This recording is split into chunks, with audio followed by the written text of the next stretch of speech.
This game is almost perfect. The setting is unreal, the vibe is immaculate, the audio design, it's perfect. The music, oh man. Every corner feels like a painting. This world just pulls you in. This is one of the most perfect games ever created.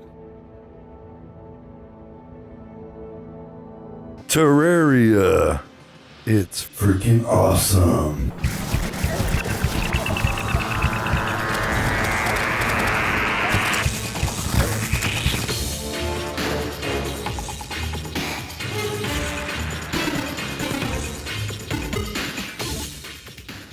I'm dead serious. Terraria is this close to perfect, and I'll prove it. Terraria gets mislabeled as 2D Minecraft a lot, but it's way more than that. It's a progression-heavy sandbox action game with boss fights, loot chasing, building, and constant power spikes. Terraria has over 5,000 items in the game and 2,600 plus craftable items. So yeah, the loot pool is absurdly deep. It's also stuffed with boss content. There's 33 total bosses, and they're not just bigger slimes, they're genuine progression gates with unique patterns. There's some light RPG angle, multiple viable playstyles, builds, accessories, and loadouts. I put thousands of hours into Terraria over the years, mostly playing with friends. This game is elite with friends. Absolute comedy, and I still learn something new basically every time I come back to play. So I have a few strengths that I want to dive into that I believe make Terraria a nearly perfect experience. Strength number 1. The biggest strength of Terraria is the progression. It has a way of making you go from nothing to absolutely batshit insanely powerful, where you're just nuking enemies, to ripping that right out of your hands at a moment's notice and putting you right back where you belong, in the trash. It lands this perfectly every time. 1 second you're demolishing an eldritch meat god flesh boss, the next you're getting fucking pwned by a unicorn because you entered hard mode. And it's fantastic. It allows you to almost restart and reassess again in the same playthrough multiple times. When you get a little bit deeper into the weapons and gear, they change how you interact with the game instead of just doing more damage. Swords can create Bankai style projectiles, and bows can rain arrows from the sky. This alone clears most games in the same sphere. The second strength of Terraria is the weight of the gameplay. Once you get past some of the earlier, more boring, insert XYZ metal ore weapons you find in every crafting game, they start to feel insanely good and unique. The way a whip cracks, the way certain swords make mini explosions or metallic pings when you hit enemies, the way bullets from guns and bows make a heavy thud sound when they hit your target. It all feels fantastic. Another thing besides the sound that adds weight is, well, the sound. Bro, the music is so gas. Listen to the fire Scott Lloyd Kelly cooked up right here for this goblin invasion.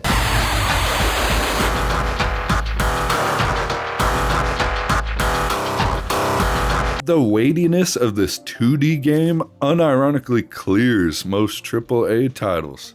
The last and final strength for me is going to be the replayability of Terraria. The way that equipment works in Terraria, specifically accessories, is that a lot of them are things that you have to find. So you could say Terraria has a bit of a roguelike aspect when it comes to starting a new world. When you generate a world, it's also generating a set amount of static treasure chests that have a predetermined list of items that spawn inside the chests. So you might not always get exactly the items that you want, and this can directly influence the way that you take your build during your playthrough. Like you might go in wanting to be a summoner and end up getting spoon-fed all the right rolls to be a badass dude with a big-ass freaking sword. The replayability of Terraria alone, especially with a friend, is S tier. And I didn't even mention overhaul mods.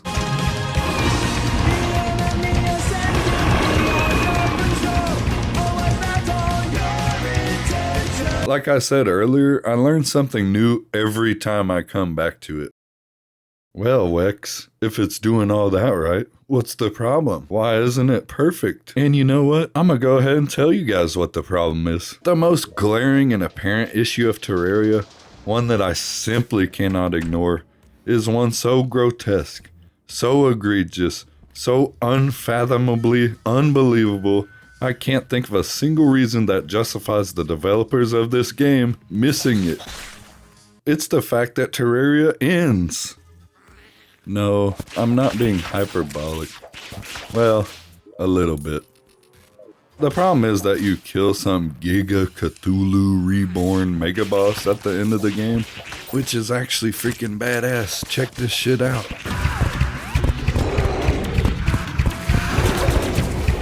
You actually get a bunch of sick new armor sets and weapons from the stuff he drops, but that's it. It's over. And there's really nothing else outside refighting bosses again or just messing around. This is really the only thing that undercuts the strengths I outlined earlier, but the game has to end at some point, and not everyone is going to enjoy an endless boss rush that kind of reduces new gear to different color schemes and more damage numbers. On a more serious note, the only legitimate issue I have with the game is this freaking guy. The Goblin Tinkerer. The Tinkerer has a system called Reforging, which allows you to use gold to roll randomly for different equipment modifiers, like godly or legendary or terrible.